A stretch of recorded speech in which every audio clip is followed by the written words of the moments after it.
In God we trust. Everyone else must bring their data.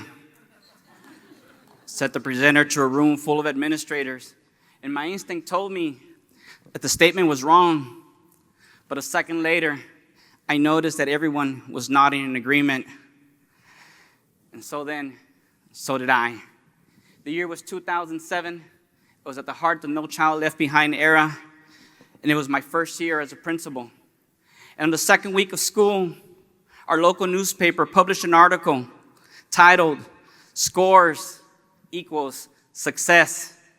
And in this article, it referenced many of the success stories from schools across the valley. But it also included a list under the label, "Bottom of the Barrel." And my school, Jefferson Elementary, was at the bottom of the barrel, lowest performing elementary school in the county. During this week, I received several calls from angry parents. You see, in this year, our district had opened up a brand new school, and 20% of our students that resided within our school boundaries were now part of the new school. And parents that still resided within our boundaries called and demanded angrily that I help them have their child be moved to the new school, because as they stated, this was the worst school. I cut out that newspaper clipping of Bottom of the Barrel, taped it to my desk. It served as a sense of motivation. I was motivated by the opportunity to turn around a lower-performing school. I was motivated by the stark criticism of the community at large. And I was committed to research and to following best practices, and this included being data-driven. The state accountability system at the time had identified us as a program improvement school. And to be able to exit program improvement, you need to meet your state and federal targets for 2 consecutive years. This is something that our community wanted. We wanted it badly because it would be a symbol of success. And after 1 year, we achieved minimum growth. But by our second year, we had met both our targets. We got a little taste of success. We got excited. We felt confident. We were more driven now to use data to drive our instruction. We felt it in the air that this was going to be our year. But about 30 days before the state testing window opened, we left for spring break. And on that Sunday, that Easter Sunday, April 4, 2010, our community was hit with a 7.2 earthquake. The earthquake shook our campus so hard that the cement soffits fell and shaved the doorknob. We suffered the most damage of any school in the county. Luckily, nobody was there. One quick tour of the campus and you knew that that week from spring break that we'd be off wasn't going to be enough for us to be able to resume school. We'd be away from our campus for an unknown period of time. And after 2 weeks, several of our teachers worried about the impact that this would have on our test scores and our ability to exit program improvement, our ability to feel success, began to reach out to students and met with them in our public library, providing several academic sessions, trying to keep the rhythm going, trying to continue to prepare them. We returned back on May 12th, missing 23 days of school and missing our state testing window.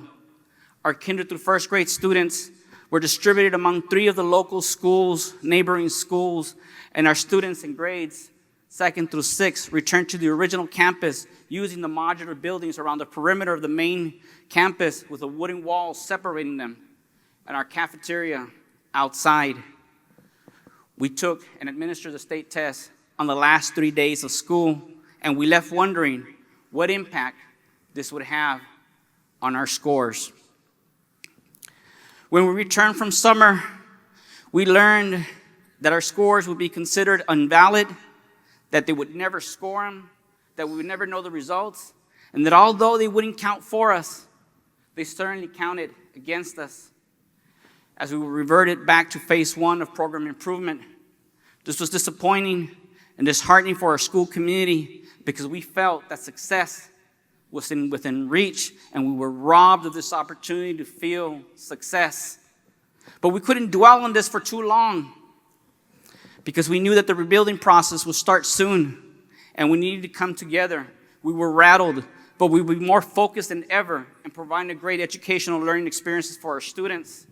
And this was the beginning of a transformational period for me as a leader and as an educator.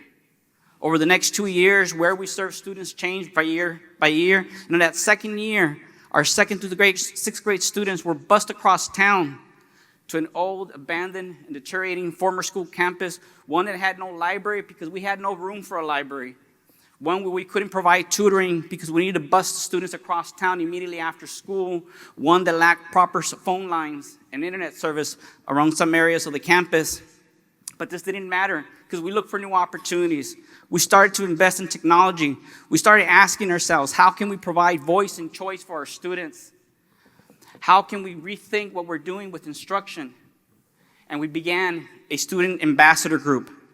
Our student ambassador group were very eager to provide tours of all our visitors in the media that wanted to know how our students were adapting to our current conditions.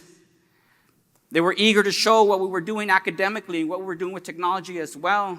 And they had a news broadcast where they would inform our students about the current progress of the rebuilding and remodernization process of our school, and also about current student events and activities.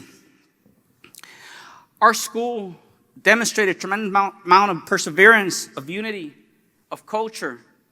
It was beginning to amplify student voice and provide an authentic audience, all things that were not measured. But it didn't matter. I didn't care. I no longer cared about test scores. And I only cared about our students and about our community. We had a successful reopening of our school campus, and I stayed on for 2 more years serving as their principal. For the last 5 years, I've been at the district office. And at the district office, I've had opportunity to have access to some of the leading minds in education and a tremendous amount of opportunity to reflect and rethink about my time at Jefferson. And many things have been revealed to me. You see, now I know that while the physical building was being rebuilt and remodernized, it wasn't the only thing that was being rebuilt. My leadership as an educator and as a leader was being built. The leadership capacity of our staff and our community was being built. We were resilient. It built character. It built pride. We no longer were the school that nobody wanted to be at.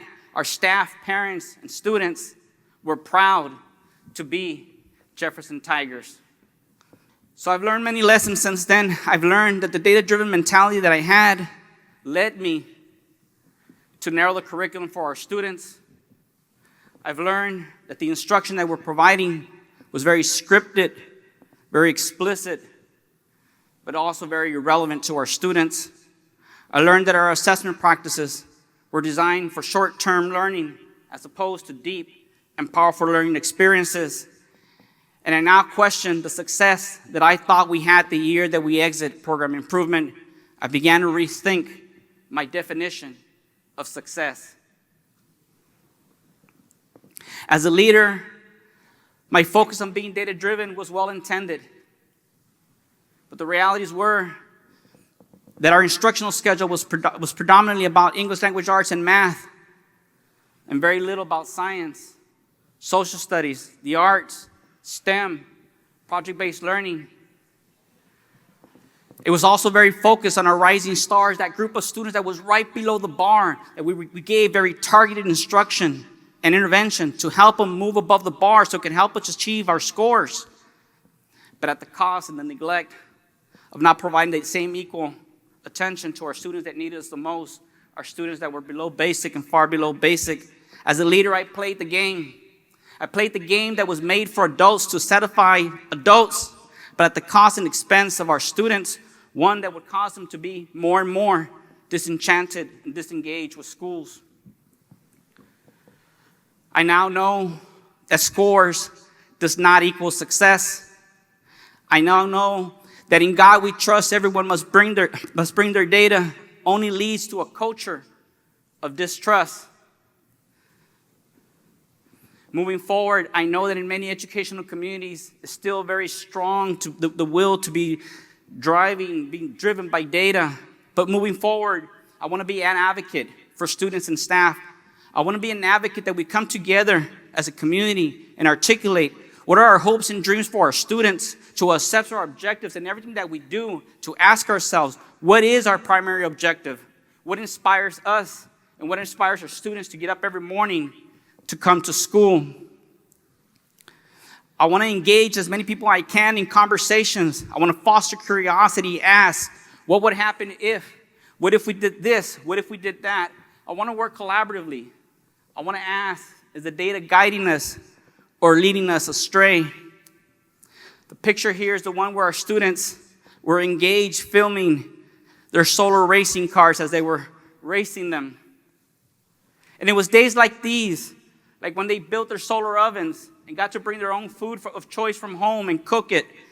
It was days like these, like when they focused on project-based learning and were working toward converting their school into their dream school.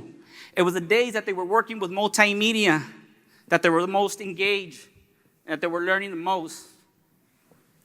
My data was seeing their eyes lit with excitement and to see how engaged they were. I want to end with a quote from Michael Rosen, who says, first they said they needed data about the children to find out what they're learning. Then they said they needed data about the children to make sure that they're learning. Then the children only learn what could be turned into data. Then the children became data. Thank you very much.